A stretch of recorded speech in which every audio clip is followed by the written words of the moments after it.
परम सत्कार योग गुरु प्यारी सात संगत जी राधा स्वामी जी। संगत जी 29 तारीख को बाबा जी द्वारा फरमाए सत्संग के कुछ अंश आप सभी से साझा कर रही हूँ। बाबा जी का सत्संग सुनने पूरे देश से संगतें आई हुई थी।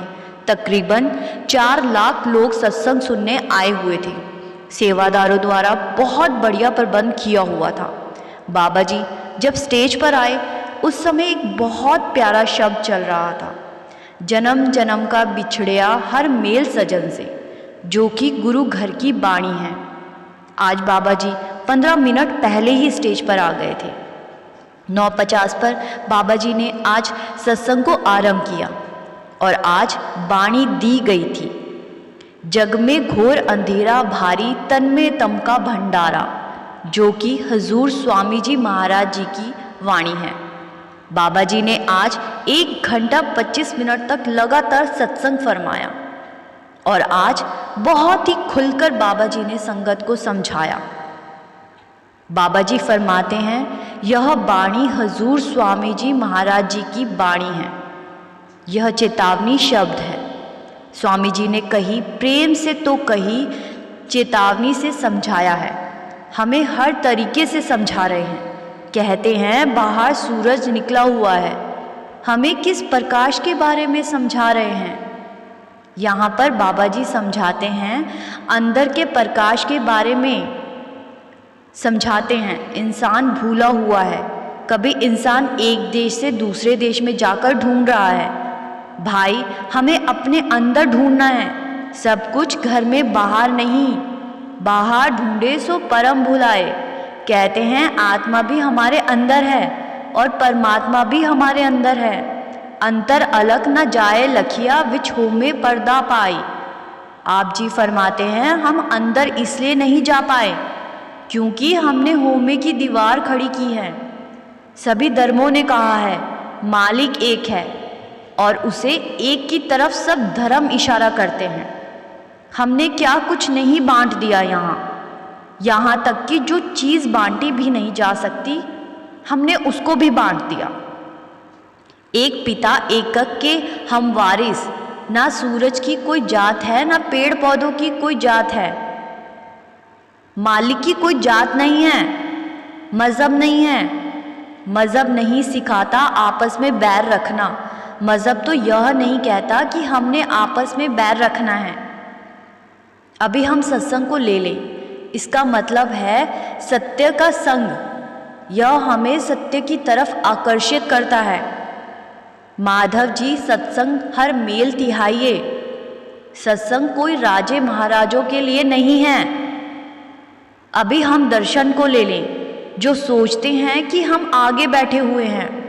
बाबा जी के दर्शन बहुत अच्छे हो जाएंगे।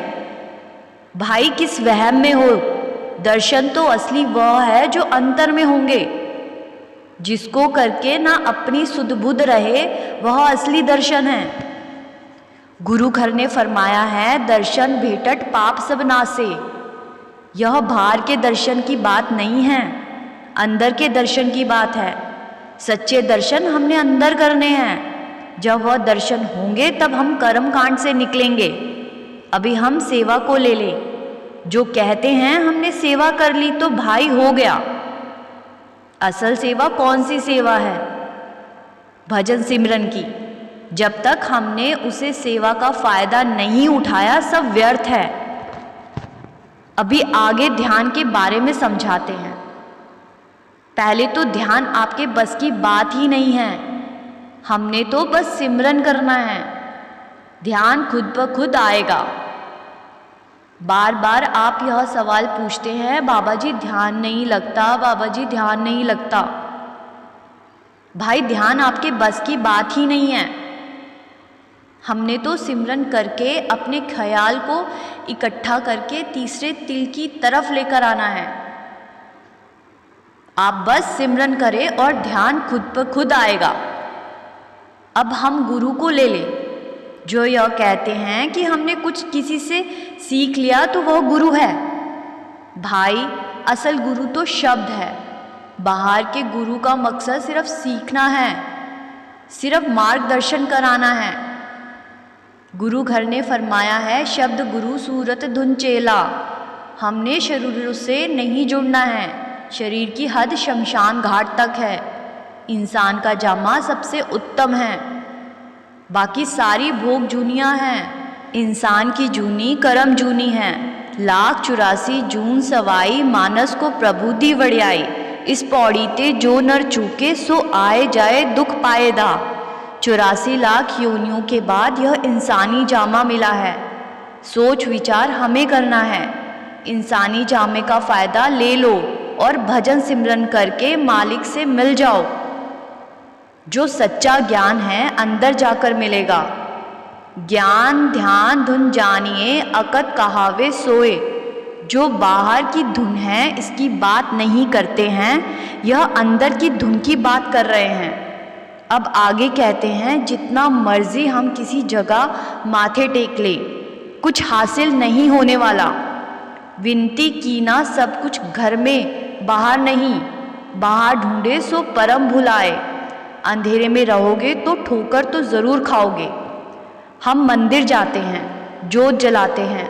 मुसलमान भाई कलमा पढ़ते हैं और बांध देते हैं। ईसाई धर्म में कैंडल जलाई जाती है, लेकिन हमने अंदर की जोत के दर्शन करने हैं। अंतर जोत निरंतर बाणी सच्चे शब्द सियो लिबलाई। जब 2 आँखों को बंद करके तीसरी आँख खोलोगे तब कुछ हासिल होगा। स्वामी जी ने भी कहा है, लेकिन जो स्वामी जी कहते हैं दुनिया उसका उल्टा कहती है। दुनिया कहती है जीना सीखो, स्वामी जी कहते हैं मरना सीखो। दुनिया कहती है आंखें खोलकर देखो, स्वामी जी कहते हैं आंखें बंद करके देखो। दुनिया कहती है कान खोलकर सुनो, और स्वामी जी कहते हैं कान बंद करके सुनो। संतों का ज्ञान ऊंचा और बहुत सरल है। आगे आते हैं जागृत अवस्था और स्वप्न की अवस्था के बारे में। इंसान अपनी जागृत अवस्था को तो समझ नहीं पाता, सपने की अवस्था को कैसे समझ पाएगा। हमारे मन पर जो जो प्रभाव पड़े हुए हैं वो ही सामने आते हैं। बाबा जी यहाँ पर बहुत ही सुंदर मिसाल देते हैं। हमारे घर में एक स्टोर हाउस होता है जहाँ पर हम सामान को स्टोर कर कर रख लेते हैं।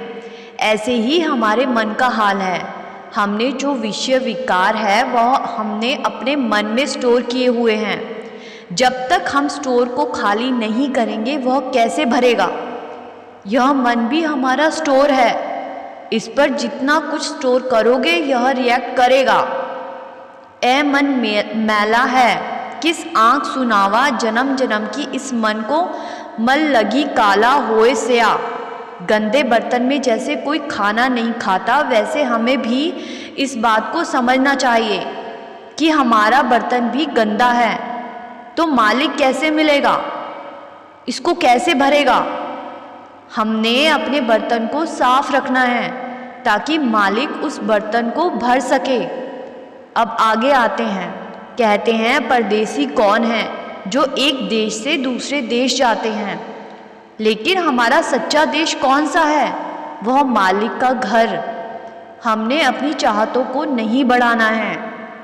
जग जीवन सच्चा एको दाता, इस जग को चलाने वाला वह एक पिता परमेश्वर है। जैसे सूरज, समुंदर और पेड़ पौधों की कोई जात पात नहीं है, तो इंसान क्यों जात पात में पड़ा हुआ है। इंसान को विवेक की ताकत दी है और यह परखों में पड़ गया है। ऐसा हम क्यों करते हैं। जब तक हम इन चीज़ों से नहीं निकलेंगे तो ऐसे ही जीवन बर्बाद हो जाएगा। अपना आना जाना लगा रहेगा। अमला उतरे हों नबेड़े खड़ी रैन किया जाता। वहाँ आपके सिर्फ कर्म देखे जाएंगे। जात पात पूछे नाको, जो हरि को भजे सो हरि का होए। जो बाकी दुनिया है यह रिएक्ट करती है। हम क्या करते हैं, अगर किसी ने हमें गाली निकाली तो हम भी आगे से जवाब देते हैं। फिर उसमें और आप में क्या फ़र्क रह गया। वह भी मूर्ख और आप भी मूर्ख। हजूर महाराज जी कहते हैं, पहले एक गधा बनता है, फिर दूसरा बन जाता है। भाई, मालिक ने हमें विवेक की ताकत दी है, उसका इस्तेमाल करो, सोच विचार करो। आगे समझाते हैं, इंसान किसी ना किसी को अपना इष्ट मानता है। अगर हम निचले दर्जे के इष्ट को मानेंगे तो नीचे ही जाएंगे। शराबी के पास बैठेंगे तो असर तो ज़रूर पड़ेगा। इसीलिए हमने इष्ट उसको मानना है जो हमसे ऊपर है।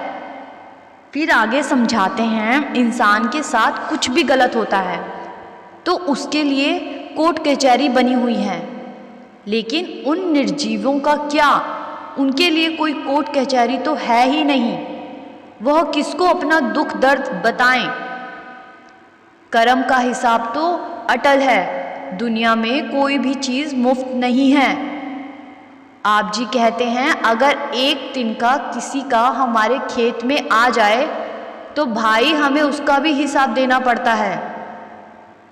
कर्म जो जो तू करेगा भुगतान वही भरना।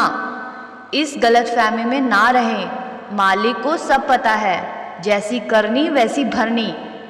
मन को ताकत हम देते हैं, बागी हमने किया है। मालिक कोई पश्चाताप नहीं करता।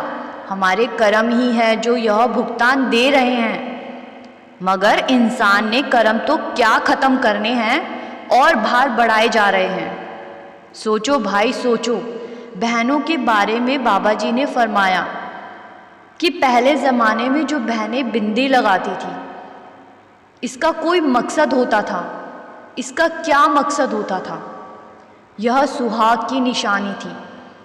आगे समझाते हैं, आत्मा एक स्त्री है।